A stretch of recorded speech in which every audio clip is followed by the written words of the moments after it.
हम प्रयागराज के संगम की पैदल चल चल के आज आप लोगों के बीच में हैं। 1 महीने से पैदल चल रहे हैं। आप लोगों को बताना है कुछ, है ना? कुछ बताऊं उसके पहले विद्यालय के सभी शिक्षक गणों को अभिनंदन नमन वंदन करते हैं और आप सबको बहुत बहुत शुभकामनाएं देते हैं।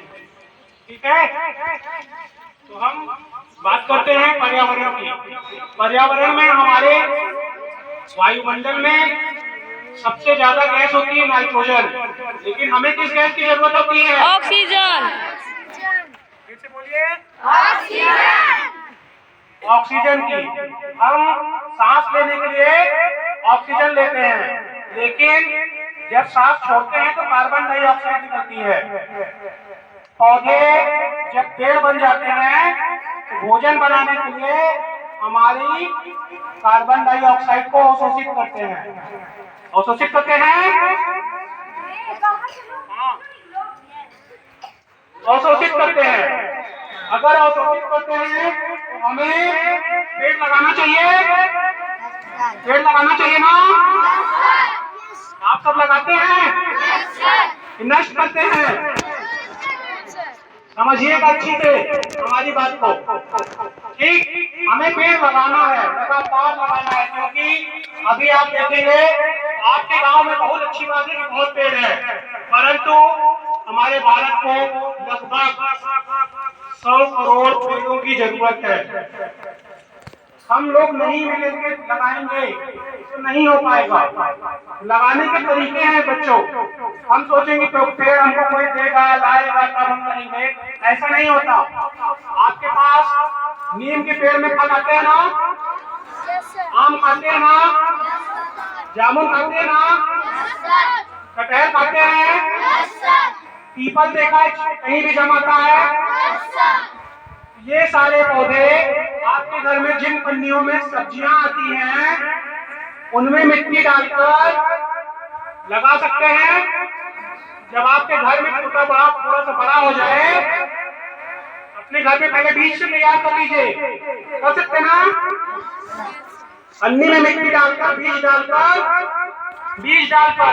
ये भी नहीं, कभी हमने सबसे पूछा आपके घर में जितने हमने नाम लिए सब चीजें आती ना, सब में बीज होते हैं।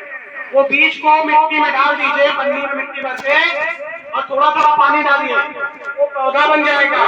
बन जाएगा। तो जब आपका जन्मदिन आए, किसी महापुरुष का जन्मदिन आए, या माता पिता का जन्मदिन आए, है ना? 15 अगस्त हो गया, 26 जनवरी हो गया, टीचर्स डे हो गया, रक्षाबंधन हो गया, दशहरा आएगा, दीपावली आएगा, जिस भी फेस्टिवल में जिस भी समय आपको अच्छा लगे उस पौधे को ले जाकर के लगा दीजिए। लगा सकते ना? जब हम मिलकर के काम करेंगे तभी हमारे आसपास कार्बन को अवशोषित करने वाले पौधे हो पाएंगे ना? ये मत सोचिएगा कि फल हमको मिलेगा कि नहीं मिलेगा। हमारे बड़े बुजुर्ग जो पेड़ लगा गए उसके फल हम खाते हैं क्या? हमारे बीच हैं, फिर भी हम खाते हैं ना? तो ऐसे ही जब हम लगाएंगे कोई ना कोई तो जरूर खाएगा, और कोई नहीं खाया तो तमाम जीव, चींटी, चीता, तितली, मधुमक्खी, चिड़िया और चलने वाले जानवर वो सब तो खाते हैं ना? पत्तियां खाते हैं, तने खाते हैं। बहुत से लोग छाल का उपयोग करते हैं। लकड़ी जब सूख जाता है पेड़ तो हमारे जलाने के भी काम आती है। बहुत चीजें हमारे काम आती ना? अगर नहीं भी खाते, इनको खाने वाले छोटे छोटे कीड़े होते हैं, हमें दिखते नहीं, वो खा जाते हैं ना? तो इस प्रोसेस को परोक्ष पुण्य पाना कहते हैं। जब कभी हम लोग कोई धार्मिक कार्य करते हैं, कोई पूजा पाठ करते हैं, तो कहीं मंदिर में जाते हैं, वहां पूजा करते हैं, तो उसका क्या मतलब होता? उसका मतलब होता कि हमें पुण्य मिले। यही मतलब होता ना? पेड़ लगाने से असंख्य जीवों को भोजन मिलेगा। असंख्य जीवों कुछ ऊपर खाएंगे, कुछ पत्तियां के बाद खाएंगे। देखिए वो पत्तियां काली हो गई ना, उनको खा खा करके जानवर बदल देते हैं। छोटे छोटे जीव जो होते हैं छोटे छोटे जीव उसको खाते हैं और खाने के बाद उसको नाइट्रोजन में बदल देते हैं। पता है आपको, नाइट्रोजन में बदल देते हैं। यही पेड़ के नीचे ही धरती को उपजाऊ करने वाले केचुए भी पाए जाते हैं। तो आपका छोटा सा प्रयास आपको बहुत ढेर सारी सकारात्मक ऊर्जा देगा ना। जैसे हम भूखे हैं, अगर आप खाना लेकर खाएंगे तो हमारे अंदर से एक भावना निकलेगी जो वो अपने आप को धन्यवाद देने की। वैसे ही जब तमाम जीव उसमें भोजन करेंगे कि जो उसको लगाया है, उन जीवों की तरफ से उनको धन्यवाद, सकारात्मक ऊर्जा मिलेगी। यही नहीं, गेंदे का फूल होता है, गेंदे का फूल जब आप लोग स्कूल आते हैं, जब आप लोग स्कूल से जाते हैं तो जो कच्ची सड़क होती है ना, तो सड़क की दोनों तरफ मिट्टी होती है। आप मिट्टी में गेंदे का फूल बिखेरते चलिए, वो भी पौधा बन जाएगा। और अच्छी बात है कि गेंदे के फूल को बकरियां खा लेती है, फिर भी वो बड़ा हो जाता है ना। तो आप आते जाते गेंदे का फूल भी लगा दीजिए, लगा सकते हैं। ऐसे बस छींटते चलना है, एक फूल से हजारों पौधे तैयार हो सकते हैं। ये काम भी हम कर सकते हैं। प्लास्टिक, हम लोग प्लास्टिक बहुत उपयोग, पता है ना, ये हजारों साल नष्ट नहीं होता। आप अपने विद्यालय में देखिए, आप लोगों ने क्या किया है, या आप लोगों ने आप लोग नीचे देखिए, या आप लोगों ने किया है। अच्छी बात है, गंदगी दिख रही है, अच्छी बात है। इससे कोई पौधा नहीं जमेगा, ये हजारों साल नष्ट नहीं होगा, पानी भी नीचे नहीं जाएगा धरती पे, ये कहीं भी फेंक देना ठीक है, जलाना भी नहीं चाहिए। तो क्या करेंगे, इकट्ठा करके जो आपके गांव में कभी कभी फल के बदले प्लास्टिक और लोहे वाला आता है ना, उसको दे दीजिए। ये सारी पन्नियां 50 माइक्रोन से ऊपर की है, और जो 50 माइक्रोन से नीचे की होती है, सब्जी वाली पन्नियां हैं, उसमें पौधे लगा लीजिए, क्रॉप बना लीजिए, लेकिन जलाइएगा नहीं। जलाइएगा नहीं, ठीक है। और इन पन्नियों को कबाड़ वाले को दे दीजिएगा। हमने डीएम साहब से बात करी है, वो जल्द ही आदेश कर देंगे। इन पन्नियों को कबाड़ वाले नहीं भी लेते तो बिना पैसे के उनको दे दीजिए, कहीं आपको लीजना है। नहीं लेते तो क्या करेंगे, इसका भी क्राफ्ट बना लेंगे, या रखे रहिएगा। हम प्रयास कर रहे हैं, जल्द ही डीएम साहब की तरफ से आदेश हो जाएगा, 50 माइक्रोन की पॉलीथीन को भी रिसाइकल में डालना है।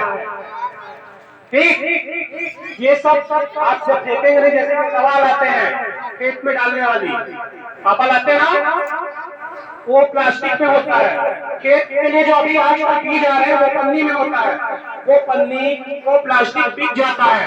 जो चीज बिक जाती है, रिसाइकल में चली जाती है, उसको खेतों में फेंकना ठीक है क्या? हमने अपने रास्ते में कई तालाब देखे जिसमें बॉटल्स पड़ी हैं, पन्नियां पड़ी हैं, जो बेची जा सकती थी। ये हम लोगों ने ही फेंकी है। आगे से याद रखिएगा, फेंकिएगा मत, कहीं दिखे तो उठा लीजिए। जिस दिन समय मिले तो यहाँ जो आपने गंदगी की है उसको उठा लीजिए। जैसे हम अपने बैग में भागत चलते हैं, जहाँ डस्टबिन मिलेगा वहीं डालेंगे, कहीं और नहीं रखेंगे। ये देखिए, हमने जो भी खाया रख लिया, कोई भी प्लास्टिक नहीं फेंकी। क्यों? क्योंकि ये पर्यावरण को बहुत दूषित करेगा। जो भी खाया, पहले तो पैकेट की चीजें खानी नहीं है क्योंकि बहुत नुकसान करता है, लेकिन यदि खाते हैं तो फेंकेंगे नहीं, रखेंगे एक जगह एकत्रित करेंगे। बहुत छोटी सी जगह, आपके घर में बहुत बड़ी जगह नहीं लेगा, इस ख्याल से एक मटके के बराबर, एक बाल्टी के बराबर ही जगह लेगा ना। तो इतनी जगह अपने घर में दे दीजिए, इनको एकत्रित करिए और सही समाधान करिए। आप बच्चे मिलकर के करेंगे तभी हो पाएगा, नहीं तो नहीं हो सकता। तो आप सब करेंगे, जोर से बोलिए, ठीक है। और बच्चों, पढ़ाई करनी है, जो यहाँ सीख के जाते हैं वो घर में फिर से पढ़ना है, इसके अलावा आप रोज स्कूल आइए, ये नहीं कि एक दिन आए और 4 दिन घर बैठे हैं। रोज स्कूल आइए, यहाँ से सीखिए। आप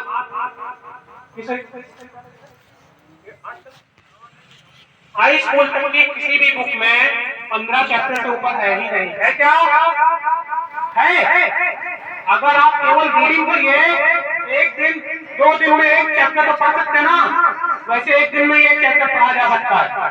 केवल रीडिंग करिए, एक महीने में पूरी बुक पढ़ सकते हैं। रीडिंग करेंगे, एक महीने में पूरी बुक पढ़ सकते हैं।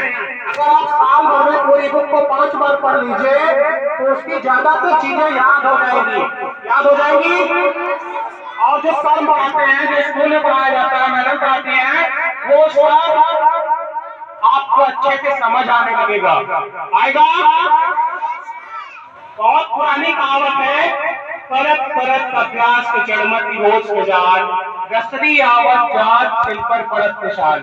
अगर हम प्रयास करें तो निश्चित रूप से हमारे द्वारा पढ़ी गई चीजों को हमारा मस्तिष्क स्टोर कर लेगा, सुरक्षित कर लेगा।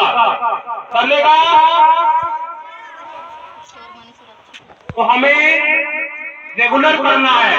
जैसे अभी इस पत्थर पर हम रस्सी से रख रहे हैं तो निशान बनेगा क्या?